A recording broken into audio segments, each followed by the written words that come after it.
Hello, hello, hello, people out there. How are you? Dwight here, Dwight Weems here, and I'm honored to have a very, very special guest with me today. And we're going to talk about some great stuff that's going on in Baltimore. Baltimore Sun columnist, award-winning Baltimore Sun columnist, author, radio, TV host, podcaster, now the playwright title, Mr. Dan Rodricks, everybody. Yeah.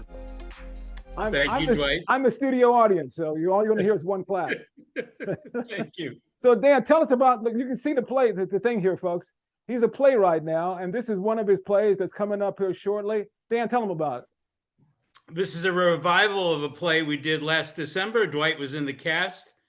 Baltimore, you have no idea, is 9 scenes in an hour and a half on stage with me telling stories and actors portraying people that I've written about over the years, characters, serious people, just ordinary people with a compelling story to tell.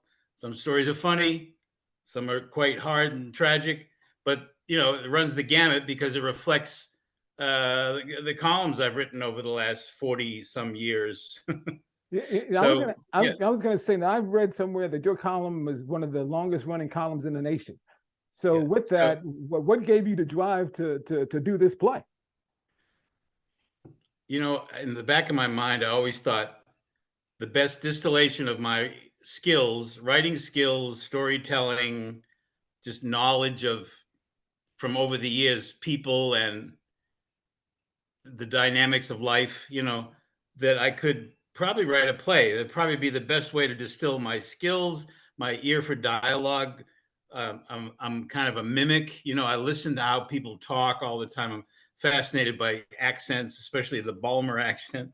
But so I always wanted to do that. And I thought about doing a one-man play where I thought I could sustain for an hour or so just telling stories on stage. But then it occurred to me, I might be too chicken to do that.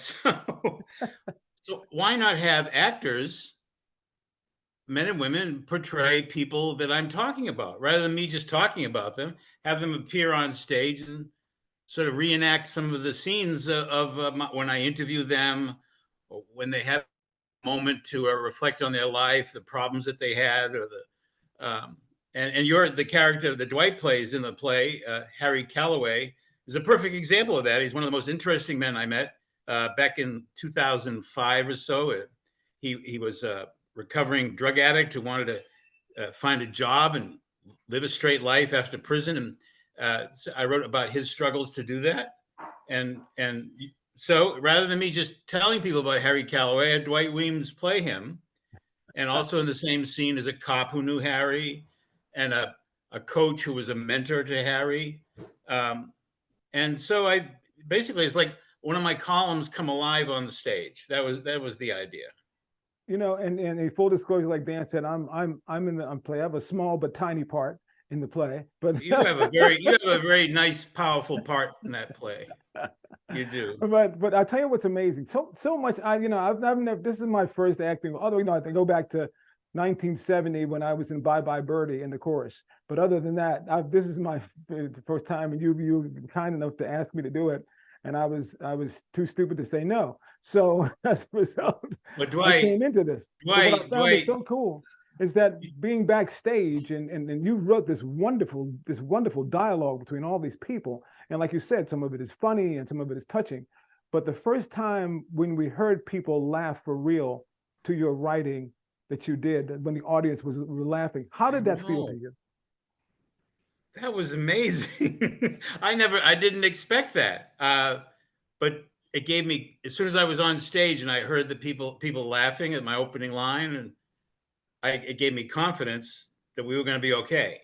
Yeah. And then when we get to moments like Megan Washington's part as Lula Key, portraying a woman whose son had been the victim of a shooting in Baltimore. Yeah. The audience is rapt in silence while she's doing her soliloquy. And the scene where your mentor, Linwood Taylor, talks about how tough it is to just come out of prison, shake an old drug habit and old habits in general and get on with life, how tough that is. Audience is really quiet listening to that. It was pretty powerful moments and really well delivered. And what I was trying to say earlier was that you knocked it out of the park, Dwight. You did.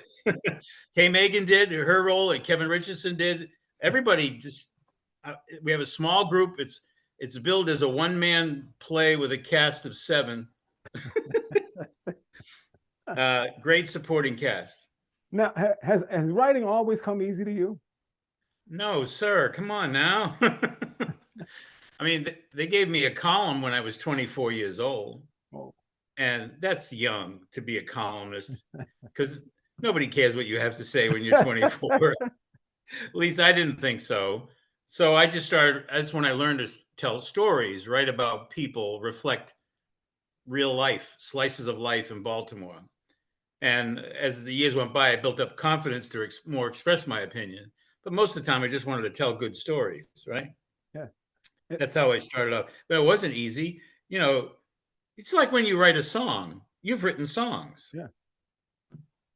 I mean, do you know when it jumps? When do you know that? You have a feeling after a certain number of years, you develop some confidence. Yeah. You think you're always going to you think you're a pretty good judge of your own work. And if you're not, someone will tell you. Yeah. That's why you have friends, right? That's why you have fellow musicians. And, if I don't know, Dwight, I get pretty good feedback still from readers and my editors and other reporters. And so, And I I feel think like that some of the best writing comes from here, not from here. Oh, absolutely. Absolutely. Red Smith, who was a sports writer for the New York Times a long time ago, but a guy whose columns I read always inspired me. He said it's like cutting a vein and bleeding. When you sit down to write something, those are the best ones. You just when you hit that stride, you hit that flow, you know exactly what you want to say. I've just come from a trial. I've just come from a scene in a courtroom, or I've just come from a funeral, or I just came from a Orioles game, and I know what I want to say. There's the flow of the experience through your brain and down to your fingers. It's a great feeling. Yeah. So you've written thousands and thousands and probably thousands and thousands of columns.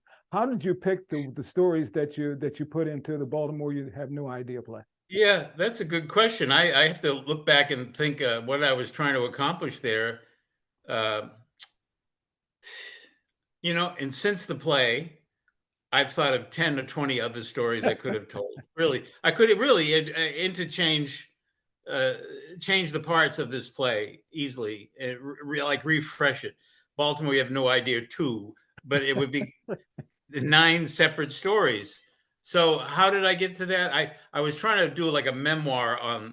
This was like a dramatic memoir, a staging of a theatrical memoir, Right. And so I thought about, well, I'll tell stories about when I first started at the paper, how I got started, what I thought of Baltimore when I arrived, how I got into a column at 24. What was the first column I wrote? So I went back and talked about that. And then I tell some Baltimore history as I was learning about the city. It's all of its dynamics, its racial dynamics, its Civil War history, all of it, right? And I picked stories that kind of would reflect that sort of newspaperman's odyssey through a new city, and that's what I was looking at the first time. And then the scene that you're in, Harry Calloway, was probably one of the most rewarding periods of my newspaper career, which is when I connected with, no exaggeration, thousands of men and women, mostly men, who had come out of prison and had trouble finding jobs because of their criminal records. Yeah. A problem that still exists, but that at least people are more aware of it now and more sensitive to it. Right. So that's why that's in there. That's sort of biographical too. Now I know you have I think it's an honorary doctor of journalism from McDaniel College. Is that? Yeah. Yeah. So how important is it to tell these stories and to bring up this history of Baltimore? It's very important. I think the newspaper, more than, well, TV to some extent, is different in news reporting. It's like the first record of what happened. Yeah. You go back and look up a story about a fire that occurred, or a decision a mayor made or a governor made, the first record of that is probably in print somewhere. That's probably what you're looking for. If you're a historian 20 years out, looking back on, say, when Kurt Schmoke was mayor, Right. what are you going to look at? Are you going to look at, maybe you'll look at some TV film of news, but you probably start with a newspaper archive, because that's like sort of the first record of what happens in our community is in the daily newspaper. And that's one of the reasons why I think it's so important for people to support the newspaper, in part to have a sort of custodial record of what happened in your community. So when new people, I hear from new people who moved to Baltimore who tell me, and it's a compliment, I'm passing it on. Thank you for your column, because I learned about this from you. Mm-hmm. It's really rewarding to me to hear that, Right. So I write with that in mind a little bit. Not everybody remembers everything. I certainly don't. And not everybody knows these things. You need a newspaper, I think, to make that record. It's Right. really important. Now the play has, like it says back here, it says you'll laugh, you'll cry, you'll sigh, but it didn't say up there that you're going to hear some great music. Tell me about the music in the play. Oh, yeah, thank you. Matt Lane, who is a talented, I call him young musician because I've known him since he was a teenager, right? He is very talented. And I thought, all right, I'm going to take the audience from one scene to the next scene to the next scene. There's going to be sort of this emotional shifting, right? For the emotional pace of the show, I thought music would help me pull off those transitions from scene to scene, to set the mood for the next one, right, to bring you up, get you ready for the next scene, or take you down, get you ready for that scene. I thought, yeah, let's do that. And Matt wrote all this original music, and then he and I collaborated on an original song called Baltimore, You Have No Idea, or called Oh Baltimore, but it has the refrain, Baltimore, you have no idea how weird it gets here. Baltimore, you have no idea how strange it gets here. So it's sort of a funny song, but it also touches on a little bit of the problems in Baltimore too. Acknowledges that it's a city that struggles, So anyway, yeah, that's why I put the music in. I thought, please help me, God, get me through one scene to the next. How am I going to make those transitions? And I think the music works. Yeah, definitely. And I mean, I was talking about all the stuff that goes on behind all the rehearsals and the sets, the props, the music, the lights. Yeah. And tell them where the show is. Tell them about the theater. Oh, I don't know if everybody knows this, but there's a theater in the Baltimore Museum of Art called the Meyerhoff Auditorium. And I wrote to the director of the museum and I said, that is not an auditorium, that is a theater. It ought to be the Meyerhoff Theater. And it seats about 350 people. The seats are comfortable. It's plenty of leg room. Have you sat in one of those seats in that theater? They're comfortable. I tell you, you've heard of Broadway and off Broadway. This is like an off Charles Street, kind of, but in a theater that's immaculate. Yeah. It is a gem that people don't know about. A lot of people don't know about it, but that's where it is. And the tickets are only, they're $27, which is, you can say only. Okay. I think that's pretty good for a night at the theater, in a comfortable theater, and a pretty good show about your hometown or your adopted hometown, or even a city that you don't live in that you're curious about. Yeah. And it's right there in a great institution in the Museum of Art. Actually, I've told people, if you haven't spent much time at the BMA, you really should. There's some great stuff in here. Yeah. Beautiful exhibits and paintings and sculpture. If you haven't seen the Matisse collection of the Coen sisters, you should see that. You can spend an hour or two doing that and then come see the show and have a completely cultural day in Baltimore. Exactly. Yeah. Feel completely cultured on your way home. So I know that because this is a rerun of the play that happened last year in 2022, and I know that a lot of shows were sold out. What about this year?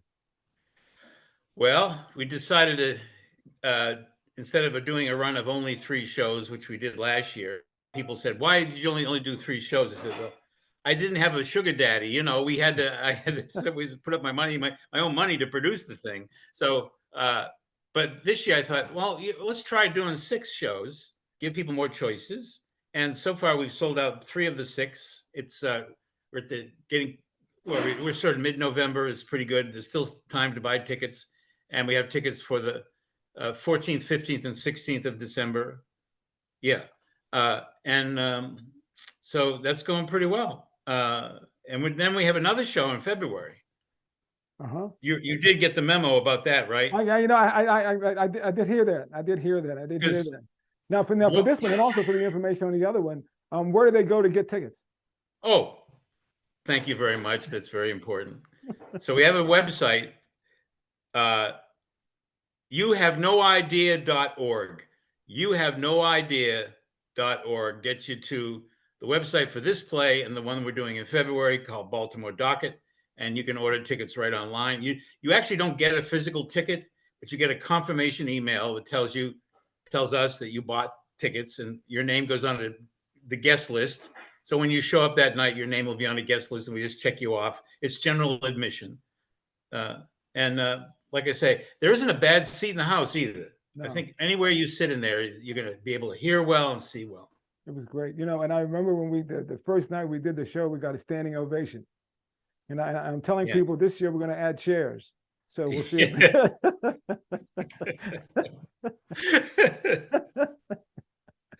So the second play in February follows the same format of scenes.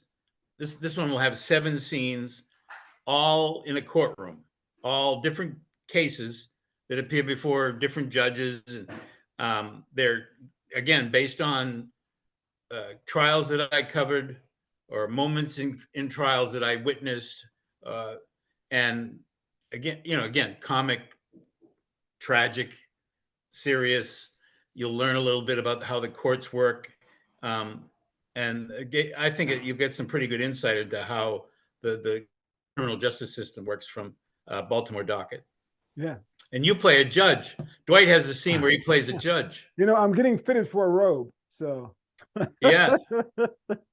Good. Then you can wear it in the choir afterwards.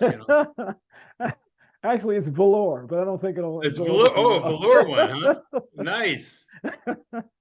Anyway, so if you want a great night at the theater, and you want to, if you're for a Baltimore person, or even not a Baltimore person, but you've been in the city long enough to see, the play is Baltimore. You Have No Idea, and get your tickets. Come to the show. You're going to have a great time. You're going to see a wonderful show. See people talk about all the great things and some of the not so great things that have happened in our city. Right. But it's all part of what makes Baltimore, Baltimore. Yeah. Thank you, Dwight. Well, that's so. Dan, give them the website one more time. YouHaveNoidea.org. All right. Thank you, Dan. All right. We'll see you at the show, everybody. Come join us. Take care. I'll see you at rehearsal. See you at rehearsal. Yeah. Okay. Thanks. Bye-bye.